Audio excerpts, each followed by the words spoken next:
Hello, all. This is Dr. Dave Maslock talking about reciprocity.com. The E is spelled with a 3. I'm a professor of innovation and strategy, and I'm trying to create this sharing economy proofreading platform where I truly believe that you should be able to get all of the feedback and skills and wonder required to become a very prolific writer and scholar. So I'm super excited to talk to you about problem solving major problems with your writing. This is really interesting stuff, and and it's really about me trying to come up with different ideas to help you search for ways to help you with your own writing. We all have problems with our writing. The reason why I actually created this platform was my own problems. I recognized that I did have problems, and yet there was really nothing out there that I know of that could help you get feedback along the way.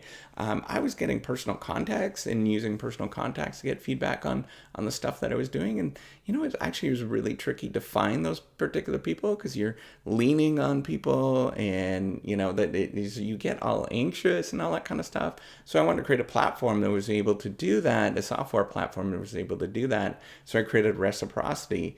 But I also want to help you out in this particular video on how you can sort of problem solve if you didn't want to go through reciprocity, for example. Problem solve sort of major problems with your own writing. We all have them. We highly recognize that, we're not perfect. In fact, we're always continuously improving. And that's one good thing that you'll learn when you're a writer, when you get into academic writing or whatever you're doing, blogging, for example. You will know that it's continuous improvement all the way through. What is continuous improvement? This is where you will improve through experience, and then you'll realize that you have to improve even more. And then you continuously have to improve even more. This continuous improvement, this is central to how businesses actually develop and evolve and become, wonderful businesses that actually thrive and, that are profitable. This is a way that you can actually improve as a writer to become much more better over the long haul. So how can you actually improve? What are different ways that you can sort of look for problem solve major problems with your own writing? First one is obviously get some feedback on your writing, whatever it is. Feedback is going to be essential, but you have to be really careful with who you're getting feedback from.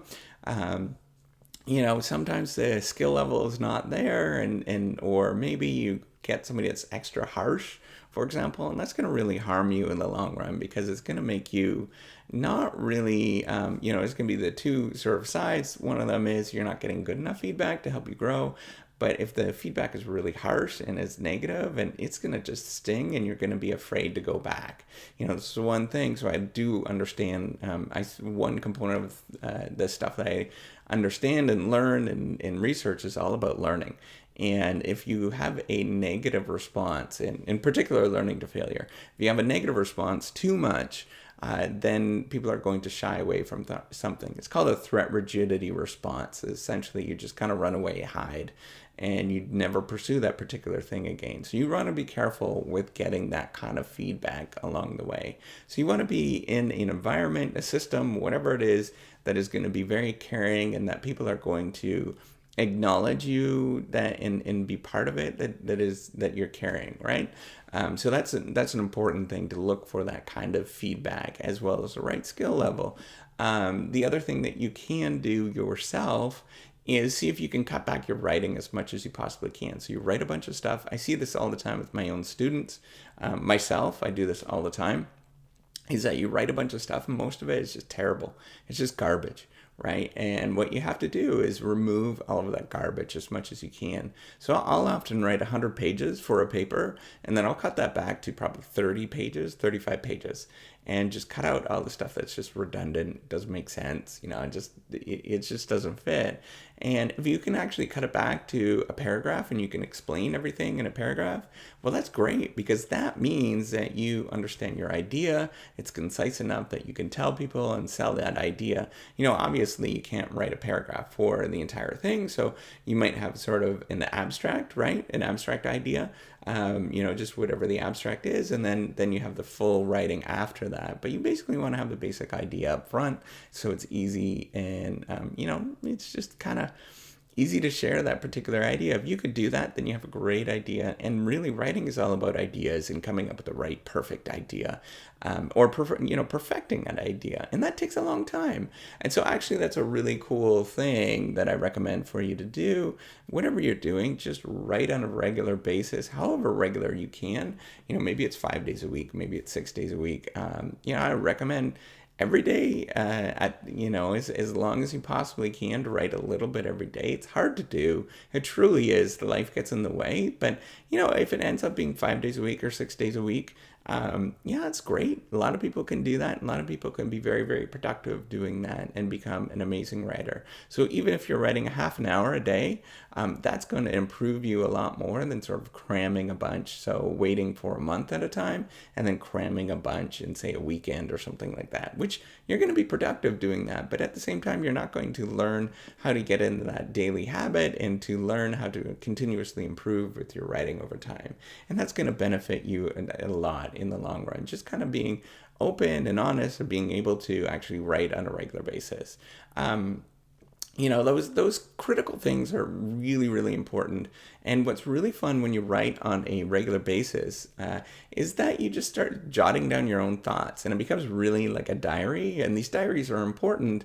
And what's really cool, and you can see with my own videos that I've been doing them every day at this moment for, it's probably almost 150 days straight, and plus many other videos. And you can see my emotions go up and down, my ideas come and go, that there's a lot of sort of ebb and flow that happens. Some of the ideas are good, some of them are not that bad, sometimes, or terrible.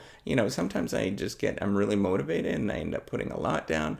Well, what's really cool is by recording all of this stuff is eventually I can actually get it transcribed and recorded into something else.